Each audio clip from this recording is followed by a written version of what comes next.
Hello and welcome to another season of the Panther Courtside Report. We'll begin things off by talking Panther women's basketball. My name is Matt Menzel, being joined by head coach Kyle Recklitz. And coach, first of all, great to be back with you again this winter. It's exciting to be back. Well, I want to pick your brain a little bit because it was an interesting offseason in the sense that you graduated a senior class that goes down as the all-time winningest in program history. You lost 65% of your offense. So what was the mindset in preparation for this winter?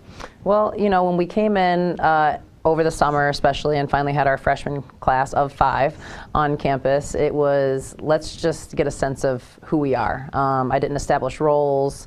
It was very much of move the basketball and see what comes. And what you've seen now in the first 10 games of the season is a lot of unselfish play. Very similar to how we've been in the past with our statistics kind of ranging in that 11, to like 6, our top scorers, a game. But more than that, it's our assists that have really gone up because we're moving the basketball from one side of the court to the other. I know one of the offseason focuses was on the defensive end, and you look through 10 games and so far giving up about 62.5 points a game, allowing teams to shoot about 37% from the field. Have you been pleased with the progress of the defense? Well, we've definitely played a harder schedule this year. So the opponents that we've played against are definitely higher scoring teams. And so that actually have seen a big adjustment, especially in these last, kind of like 4 or 5 games. I think our team has really kind of upped the ante and really started playing some very serious defense. And you speak of defense, in a couple of those games during this recent stretch, you held back-to-back opponents below 50 points. First time that's happened for the program since the 2001-02 season. And in one of those games against Purdue-Fort Wayne, how about the kind of start the team had in which you held that program to 0 for 12 shooting from the field in the first quarter? Yeah, they had scored, I think, 2 points off of free throws. It's just, again, it's a mentality. I think defense is such a mentality, and we have a lot of players that are bought into that, especially on the wing position. We've got Bree Sierra, who we brought in from Iowa. Her main focus a lot of times has been the defensive side.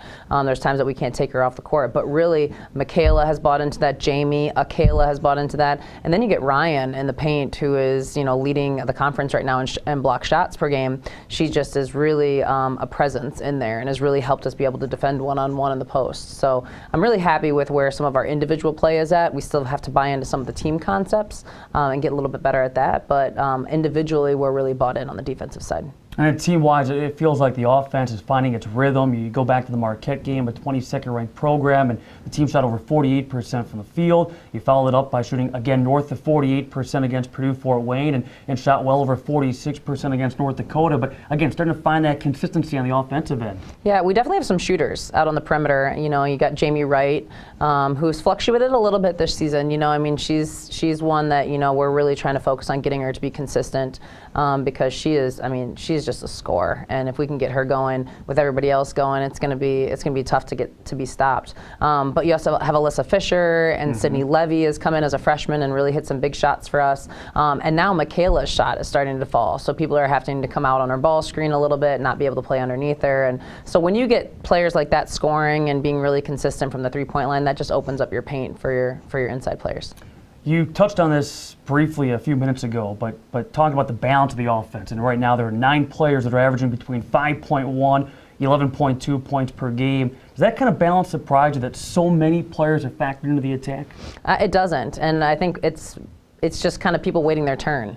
Last year when we relied so heavily on Jenny and Steph and on Bailey for our scoring output that when those 3 graduated, it was just kind of like, who's next? It was like a free-for-all.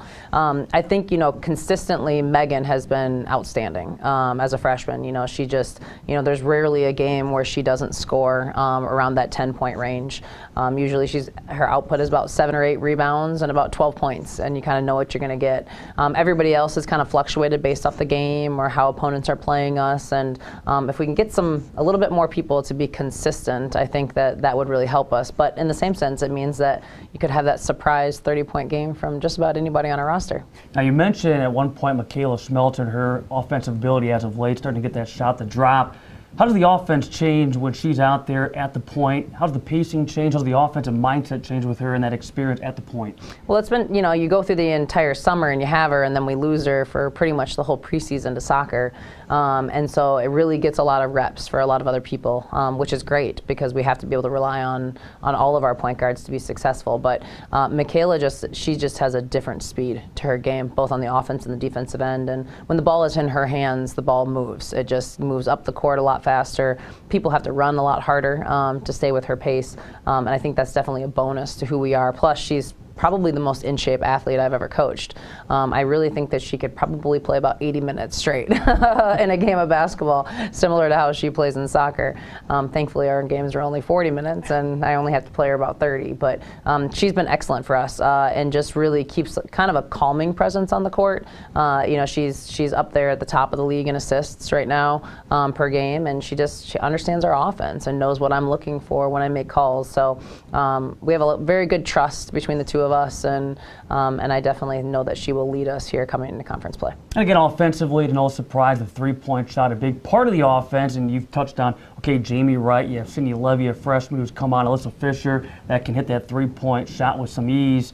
Again, are you expecting that three-point shot to be as big of a part of the offense as it's been, or is that kind of come maybe as a surprise? You guys are averaging close to 8 to 9 three-point makes a game. Well, I would have thought with how well our posts can shoot it, Brandy and Lizzie, that we would have been up there, but they really haven't come on as much as I would have thought they would, and it's been more from our guard aspect right now. So it actually kind of gets me really excited because the two of them can really shoot, and so can Megan. And so to know that we've kind of got that in our back pocket and really that hasn't kind of like come out yet, I think is going to be a huge part as we turn into conference to where we can maybe even hit a few more threes. And someone else who can hit that three-point shot is redshirt senior Ryan Johnson. When we come back here on the Panther Courtside Report, we'll talk with the redshirt senior. It's always out there. The horizon. A reminder that our greatest goals are rarely attained. And as soon as you reach one, another emerges.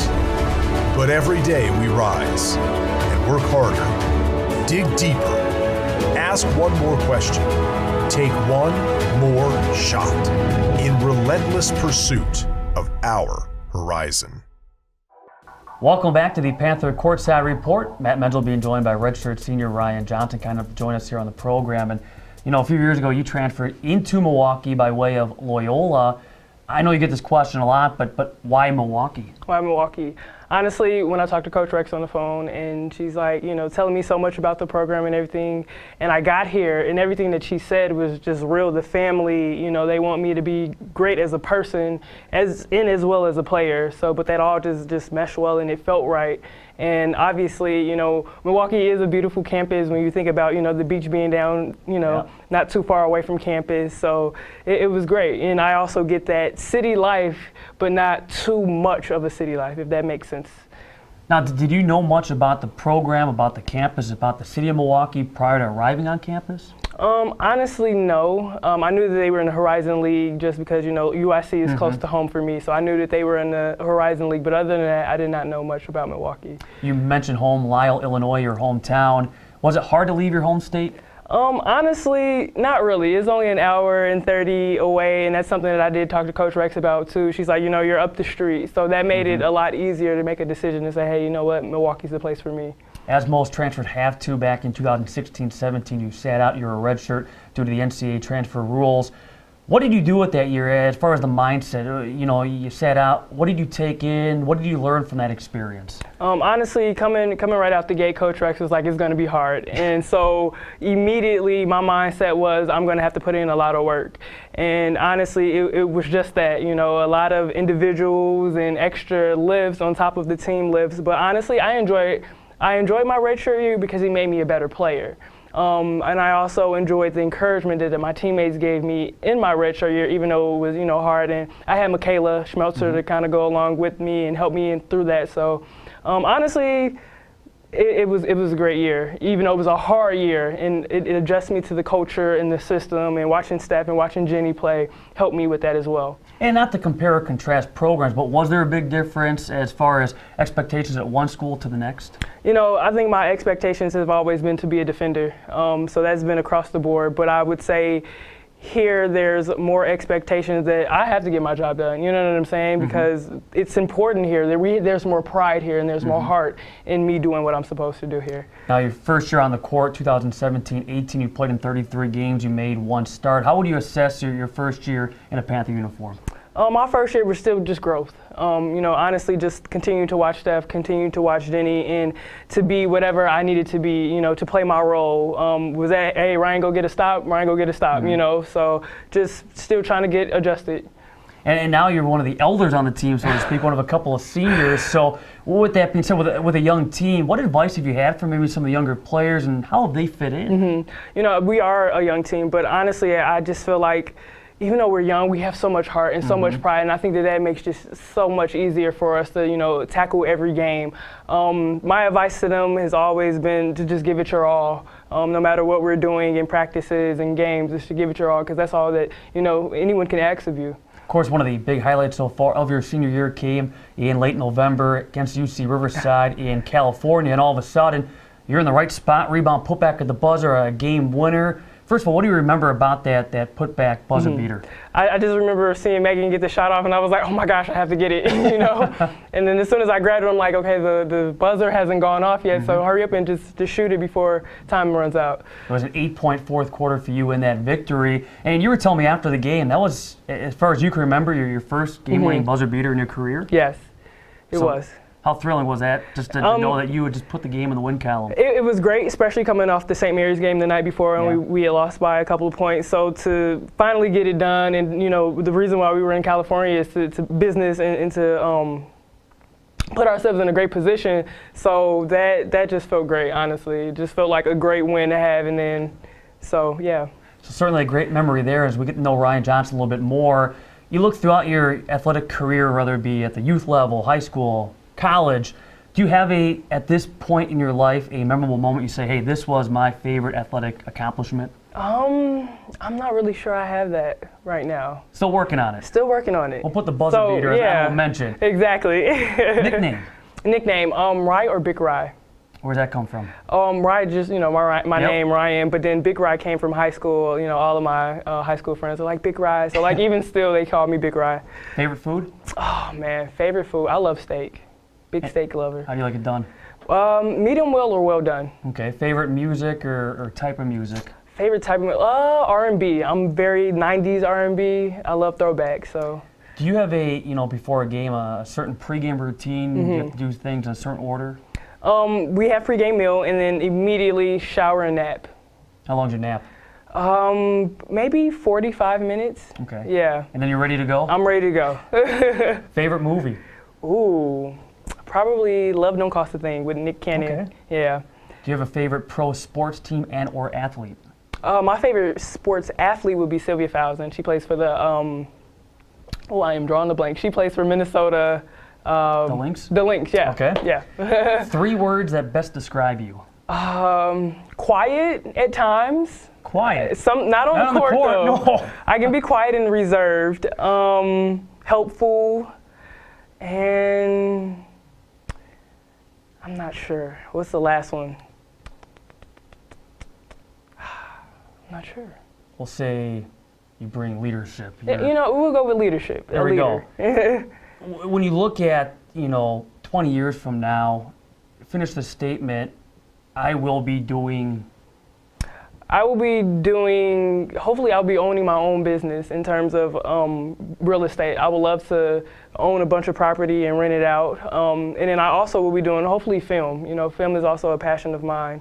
So, and my media studies degree will help with that. So that's what I'm hoping. I want to wrap it up by asking you, is there any interesting facts or anything that somebody may not know about Ryan Johnson that we can find out here?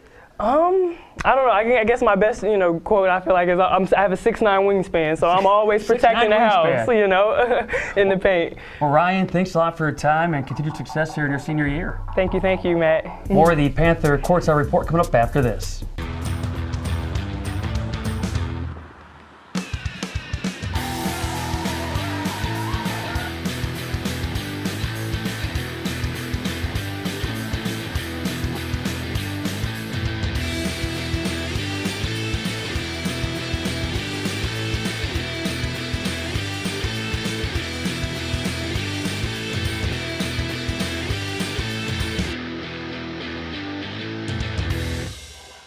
Welcome back to the Panther Courtside Report, being rejoined by Coach Recklitz, and we just had Ryan Johnson on a last segment. And look at Johnson as a redshirt senior. From a coaching standpoint, how have you seen her game transform from the day she stepped on campus as a transfer from Loyola to now as a senior? Well, she has put so much work in. I'm so proud of who she is, just as a person and as a player, that she gets to represent, the black and gold daily for us, because she just epitomizes what I want out of a student athlete, with how hard she plays, her work ethic, and she understands her role. She knows what that is, and so when I need rebounds, she goes gets rebounds. When we need a stop, she finds a way to get a stop. We have relied on her a lot this season, and I would have guessed that from the beginning with just how well she'd been playing over the summer and stuff. So I'm thrilled as to where she's at. I keep telling her to shoot that 3-ball because it's a money shot, and she's come to be one of our best free throw shooters, which is just awesome because of how much work she's put in. And you look at your two seniors besides Ryan Johnson, you have Kayla Hayes, and both have been challenging, and both seem to bring on the responsibilities and have been able to rise to the occasion. Yeah, and it's fun when you have seniors like that, because it's just, when you're hitting that last year, it means more to you. I mean, they really want to play for a championship. They want to do everything they can for the team to be successful, and none of it is self-motivated. It's all team-motivated, which is really exciting when you have two seniors that can lead like that. Both of them are outstanding leaders as well. And there's some nice depth when it comes to the post position. Ryan Johnson, of course, Megan Wallstad with her consistent play now as a freshman. You throw in Brandy Bisping, Lizzie Odegaard, and so you have a lot of different options there, not only from a starting lineup perspective, but first couple of players off the bench. Yeah, high-level scorers. I mean, Brandy was starting for us earlier in the year. We moved Ryan, and mainly for the defensive side of things, although she's been shooting a great percentage. So again, that doesn't hurt us offensively by any means. But now you're bringing in two really heavy scorers coming off the bench. And Lizzie and Brandy both are very capable. Lizzie led us in our last game in scoring. Again, it was a very balanced attack, so her and Bree both had 9. But that's the mark of a really good team when you can have people come off the bench and put up as many points as a starter can. I know in the first segment you mentioned Bree Sierra, the transfer from Iowa, but I want to bring up Bree a little bit further now. And yes, she can score, but man, she really elevates that defense, doesn't she? She's our defensive catalyst. I mean, absolutely. When we're looking at scouts, the first person that we always assign is the person who Bree is going to guard, and it's usually the best player on the other team, or at least the best wing on the other team. Sometimes it's the point guard. We could give her any assignment and know that she'll find a way to shut them down. And she has a lot of fun and takes a lot of pride in doing that. She absolutely loves the defensive side of the game, and that's where she gets her energy from, and it really helps our entire team gain energy on the defensive end. So overall, as we sit here with what is a younger Panther roster, are you pleased? Okay, 5-5, 10 games in, 1 regular season non-conference game remaining. You've called it arguably the toughest non-conference schedule put together by the Panther women's basketball program. Are you pleased with the progress you've seen now over the first month and a half, 2 months? Absolutely. I mean, there's really only been one game that I don't feel like we were really in the game in, and that was tough because we had just traveled in from Wisconsin to California, and we were playing our game at 10 o'clock our time and lost a little bit of our energy as the game went on. But for the most part, I mean, you look at who we've played against. Losing to Indiana by 2, who's undefeated right now, losing to St. Mary's by 2, who actually almost just beat Cal, who's number 10 in the country. They took them to overtime, and both of those teams have an RPI in the top 50 right now. So it's just we've been really close on a lot of those games. We just haven't been able to kind of get over the hump. We've won the games that we're supposed to win, and that's great. But now we've got to kind of have that defining mark, that defining win, and we get another shot at it this Thursday. And what an opportunity. Look at the homestand coming up, a brief 2-game homestand, but you have back-to-back NCAA tournament qualifiers coming to town, beginning, as mentioned, on Thursday, the 20th of December against Florida State. And first of all, how neat is it to get an ACC opponent to come here to the Cloutchy Center, second all-time meeting between the Panthers and Seminoles? Yeah, and really even more crazy story is Sue, who is the head coach there, Sue Cimarow. She actually was the start of my recruiting process when she was an assistant at Wisconsin, and then she had left to take the Florida State job. So she's been at Florida State ever since, and she's an excellent person. And so I'm excited to go against coaching legend, and they have a really great team. They've only lost 1 game so far this year, and so it's an awesome opportunity for our young team, especially playing in the Cloutchy Center, where we usually shoot pretty well. Yeah, a team that's 10-1 right now, and all of a sudden, it's a squad that graduated their entire starting lineup, and yet they have found a way to reload from their NCAA tournament qualification. 11 days, though, away from game action for the Panthers. Does that worry you a little bit, maybe a little bit of rust, or do you look at it as a, hey, we're going to be energetic and ready to go? Well, I've been treating it a little bit like we treated the WNIT last year, although the WNIT was not purposeful, and I've given them a lot of time off. So, it's finals week, and so they got 4 days over the last week just off to rest their legs, recover from some injuries that we've had, some little injuries, and then we got back after it today, and we went really hard, and they were competitive. They had high energy. I think the time off really, I think, helped them in that sense, and they're ready to go. They're excited for an opportunity at home right before we go home for break, and they know that this is kind of the last opportunity to finish up the non-conference schedule on a positive note. And then following the Florida State game, which tips off at 7 p.m., conference play begins at home on the 28th of December at 7 p.m. against the Green Bay Phoenix, who have won a piece of the last 20 consecutive regular season titles. You look at the conference as a whole here in non-conference play. Green Bay, Youngstown State, Wright State, IUPUI. It figures to be another who's who in the Horizon League. It is. It's going to be a battle this year, and we've got, I think, 3 in the mid-major poll right now. 3 of those 4 that you mentioned are actually ranked in the mid-major polls, and the other one is receiving votes. So it's going to be an absolute tough conference play, and I'm excited that we get to start it off against our rival and get to start it off at home right after the holidays in between Christmas and New Year's. So hopefully we'll get a lot of people out in the stands, just coming to cheer us on. Absolutely. Coach, as always, thanks for your time. Thank you. When we come back here on the Panther Courtside Report, we will switch gears and talk men's basketball with Scott Warris and head coach Pat Baldwin.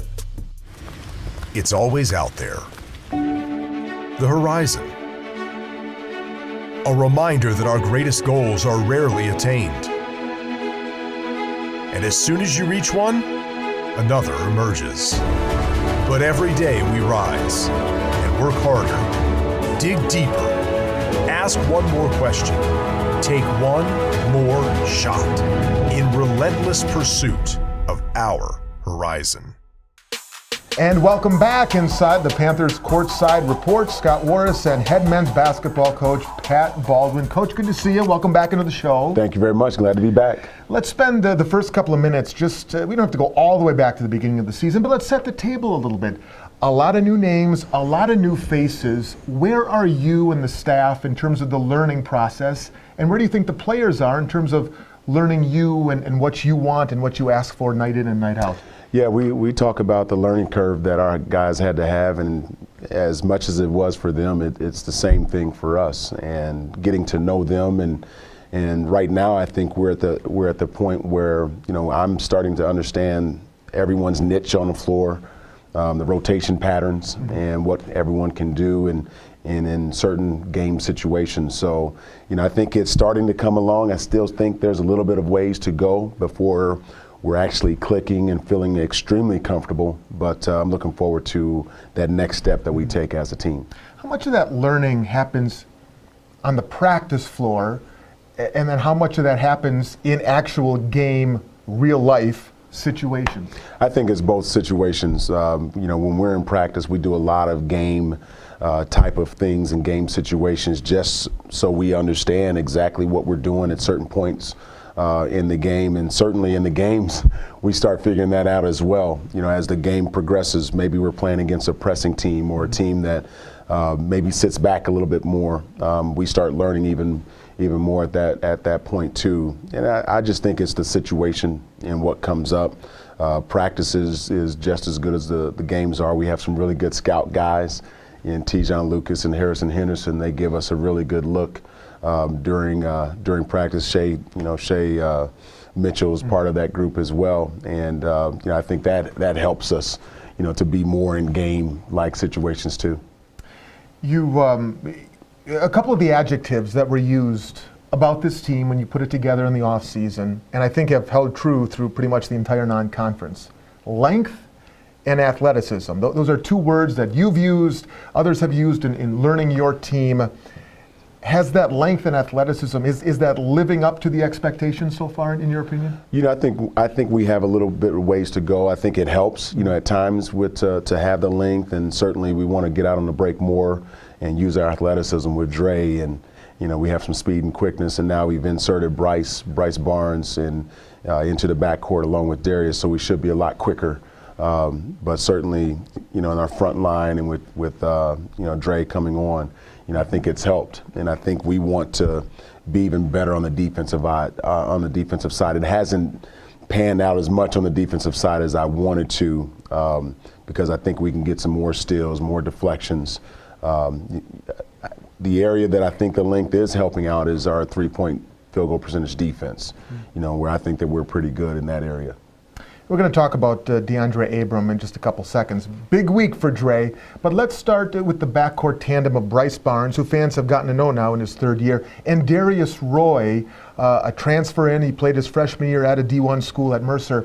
Tell us about Darius Roy, because in all but 2 games this year, he has been a double-digit scorer. He's been, with the exception of DeAndre Abram of late, D-Roy has pretty much been your most consistent scorer. You know what you can get out of him night in and night out. Absolutely, and it didn't take me long to find out exactly what he can do, and that is score. And so he's probably not your prototypical point guard in setting other guys up, and but in the same vein, we need him to score and make plays out there on the floor. And with Bryce, I think he's he's the type of kid that can kind of assimilate in any type of situation where you can use him on the ball.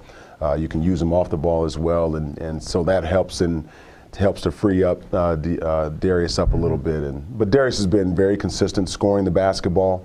We wanted to get his assist up even more, just because I think we have some other guys that can make some plays as well. But certainly in those first few games where we were down, we needed to have someone that can put the ball in the basket, and he certainly did that for us. Well, let's talk about DeAndre Abram for a second here. What a week. Obviously 2 wins, the most important stat, but 25 points, 10 rebounds against Kansas City, or 20 and 10, I should say, against KC. Follows it up with 25 and 11 against Wisconsin Lutheran College.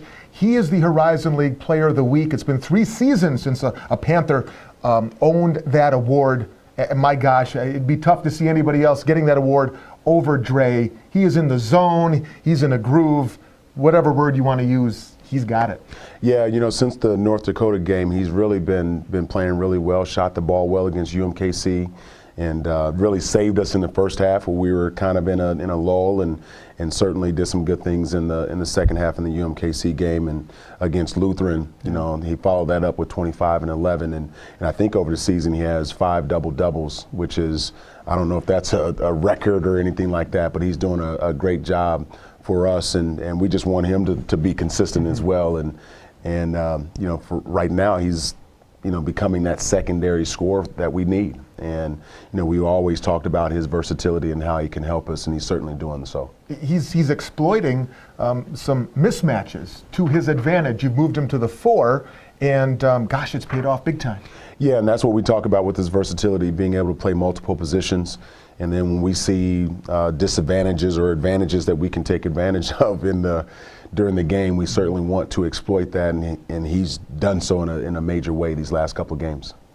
Panthers have 1 non-conference tune-up before they get into conference play, a nice little homestand to start conference as well. Coach, we'll pause. You've mentioned Bryce Barnes, and the junior will join us here as the Panthers Courtside Report continues after this.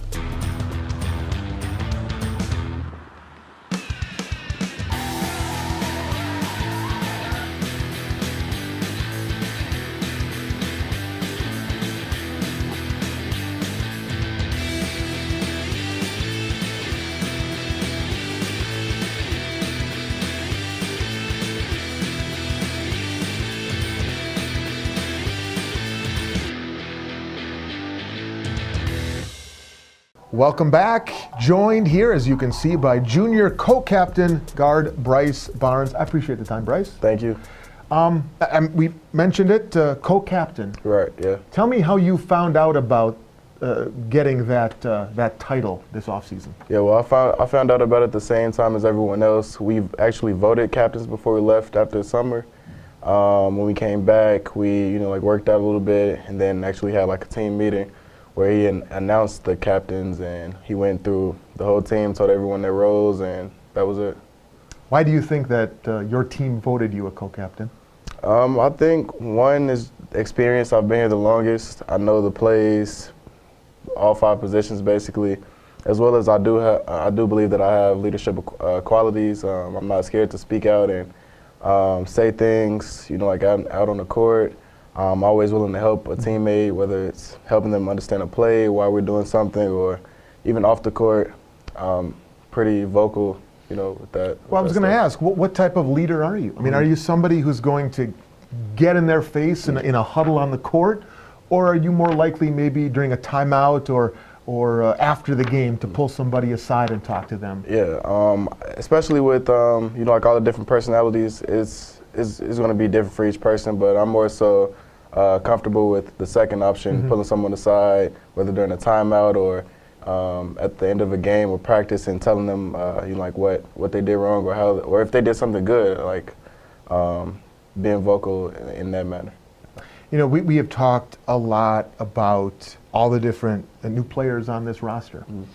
And here we sit towards the end of the non-conference with the conference season in sight, a couple of days away. Where is this team in terms of that fine-tuned chemistry on the court? Where is this team in terms of learning one another, in your opinion? Yeah, I think that was definitely a struggle at the beginning of the season, but I think we're definitely getting to know how to play with each other. We're finding our niche and like what are we good at. You see, Coach has been having us pressure more and play faster. I think that everyone enjoys that, and I think we're at our best when we do that. So we put two games in a row so far. I think we're going to keep building on that. I think we're learning how to play with each other. What is it about that style of basketball that players love? What is it about the, you know, if we can on offense run and gun and maybe pressure defensively as opposed to more of a half-court slow down, if you will, system? Right. What is it that players like you love about what Coach is doing, the former more than the latter? Well, for me, that's the way my high school played. That's the way, coming from a CPS school, Chicago basketball, that's how we play. More fast-paced, pressure in the whole game. And I think everyone just enjoys being able to, you know, like have the ball more often. If you're pressuring the team, you're going to get steals. You know, most of the time the team that pressures has the momentum. It's a lot of great aspects to that. Your journey to this point as a junior, I feel like you've been around this program for a lot longer than 3 years. Yeah. This journey has been, I imagine, ups and downs and a struggle at times. You were recruited by Coach Jeter. Yep. You played your first year for Coach Jordan and now 2 years with Coach Baldwin. What have you learned about yourself when you think all the way back to when Coach Jeter maybe first recruited you here to Milwaukee to where you are now? Where have you, or how has that sculpted you and shaped you into the person and the player you are now? I think it's just perseverance, being able to bounce back from situations. You can't really control everything, but if you focus on the things that you can control, you know, like everything will work out. My dad's always told me to never give up, even with small things. Like I started playing baseball, didn't like it. He made me stick through it, and actually ended up being pretty good. Even with this situation, with the coaching changes, he called me when Coach Val left and said nobody likes a quitter. Like stay committed to the program, and that's what I've done, and it's paid off. I think that I've had my best run with Coach Baldwin. And, Who do you look up to most when it comes to basketball? I've got to say LeBron James. That's always been my favorite player. What is it about him? What is it about his game? He does everything, so I need you to be specific. What is it about his game that you admire? I mean, I think it's just that he can do literally everything. He rebounds, he gets his team involved. He can score at will, in my opinion. His jump shot is there now. At first, he would irritate me with shooting those long jump shots and missing, but he's knocking it down now. He's an exciting player. His IQ is crazy. He literally does it all. Okay, so here's the question then. You said you're a Chicagoland area kid. The great debate, LeBron James, Michael Jordan. This is a debate that everybody loves to have. Where do you come down on that? Who wins a one-on-one? Who is the better player? Well, I'm going to say the better player. I'm going to say LeBron. As far as a one-on-one, you know, Michael Jordan had that. He was a crazy athlete. He would step on his opponent's head to win. He was so competitive. Exactly. So one-on-one, I can't really see anyone beating him. I think Kobe will give him a run for his money, but I can't see anyone beating Michael Jordan one-on-one. But overall, LeBron. I'll take LeBron. It's a great debate that's going on out there. Before we let you go, Bryce, a tweak to the starting lineup a few games ago. Yourself and Darius Roy now start in the backcourt. How do you play off each other to benefit this team in a starting position? Well, Darius has done a great job of like carrying us over. I think we're 10 games in, a little 11 more, now, 11 games in. He's done a great job on the scoring load and, you know, giving us great minutes. I think that I'm able to give him a little break with him playing, you know, like that great amount of minutes. I'm giving him a break off the ball sometimes, guarding the other team's point guard. We've gelled together well so far. We both like playing fast. We both like pressuring on defense. So I think that it's been pretty good. It's been very good. It's been a blast to watch you grow. Like I say, you're a junior. It seems like you've been here for 5 years, but you have persevered. Keep it up. I appreciate your time. Thank you. Thank you. We'll pause. A handshake there. We'll pause. When we come back, Coach Baldwin will return. We'll have some comments from the coach about his co-captain, too. After this on the Panthers Courtside Report. It's always out there. The horizon. A reminder that our greatest goals are rarely attained.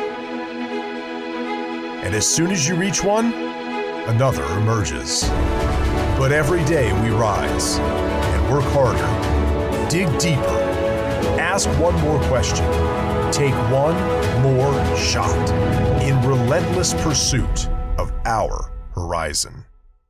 Welcome back inside the show. Always enjoy talking with Bryce Barnes. He's a captain now and a co-captain on this squad. What about his personality, his characteristics, as you now know him in a second year, earned him that title and makes him a good leader?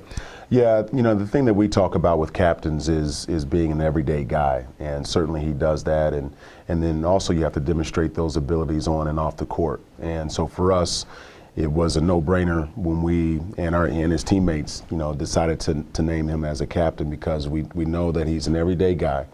On and off the court, you know, he excels and does some tremendous things for our program and certainly out in the community for us as well. And I couldn't find and pick a better representative of our program than Bryce. And you think about the journey he has been on here at Milwaukee, recruited by one coach, played for someone his freshman year, now 2 years there. That speaks to character as well. It's been, you know, up and down, but he seems to have found his niche right now and really leading. Yeah, it's never easy to go from one coach to the next, and certainly being a freshman and trying to find your way, and it's, you know, it's been a good transition despite some ups and downs, you know, from last year to maybe even this year, not starting initially, but you know, he's been consistent. He's been the type of guy that you can rely on every single day, and you know, he's an example for his teammates, you know, to follow. We're talking about leadership and a veteran presence. Let's just spend a second talking about Jake Wright, a grad transfer. He played most recently in Miami of Ohio. But you just watch Jake, whether we're traveling through the airport, on the bus, and then out on the court, he has that persona of being the wily veteran on the squad. He does, and we all love him. You know, he has his coffee. You know, I've never had drinking coffee a day in my life, but he has his coffee, and so I mean that tells me there's some maturity there, but to have him in our program, he's another one of our captains, similar to Bryce. He's an everyday guy, always shows up, and when you need, you know, a good calming voice, especially with someone, you know, with some younger guys in our program, you know, you can certainly count on him, and we count on him to be a type of guy that can make an open shot and be consistent out on the floor for us too. Let's just spend a couple of seconds as well talking about some of the bigs. Let's start with Vance Johnson, who is starting to, I think, settle into a role of consistency that I know you've been asking from him since he stepped on campus last year. Yeah, we kind of have a three-headed monster with Vance and Amir and even Will, and I think Vance leads that point from a scoring standpoint in the post, and he's been, in the last maybe 4 games, he's averaged 14 points a game, or 4 or 5 games, he's averaged about 14 a game. So he's been consistent. You do need, some scoring in the post, and he certainly provided that for us. And now he's stepping out and trying to shoot a little bit more. And similar to what we've talked about with Bryce and even Jake, we want that and need that consistency every single day. And I think slowly but surely he's bringing that to the table. A couple of new names as well, and you touched on there, so let's get to it. Amir Allen and Will Sessoms. We talked about the length that this team has, and Amir and Will are a big part of that characteristic trait. Absolutely. I mean, both have their different assets that they bring to the table, and Amir is a physical, strong kid that we've started, and I'm asking him to get every single rebound. And someone like Will, we're asking him because I think he has an ability to shoot the basketball. Not shooting it great right now, but I think it's going to be a matter of time before he finds his rhythm shooting the basketball. So those two guys, we really play off of each other, and they're starting now together. And I think it's an opportunity for them to try to see if we can get them going early. And talking about Amir Allen, it struck me from the very first half of the first game he played this year at Boston College, he is always around the basketball. The basketball finds him, and that's not normally a fluke. There's a reason for that. Yeah, Amir has a very good motor that we love, and the energy that he brings to the table is very contagious. And his knack and ability to be around the basketball is what we love about him. And we're just wanting to have that be sustained for even a longer period of time. So he's in his sophomore year, has 3 years with us, and we're looking forward to continuing to develop him and helping him become a better player. As you have gotten into, I should say, non-conference play, you've got 1 game left Saturday afternoon at a good Western Michigan squad that gave the Michigan Wolverines all they can handle in Ann Arbor a couple of days ago. One more non-conference tune-up before you get into conference play. Give us just a little 30-second thumbnail on the Western Michigan Broncos this weekend. Yeah, I've played against and coached against Coach Hawkins' teams at Western Michigan for a long time, so this is nothing new. They're a tough team. They're always well coached, and we're going to have our hands cut out for us. They have a big kid inside, and Seth Dugan that can score in the paint. I think he's around 16 or 17 a game, and got a point guard that's really good, and some complementary guys around them. So it's going to be a tough battle. They play extremely well at home, and obviously we saw against Michigan they can hang in there against a top 25 team. So we're looking forward to it and ready for the battle.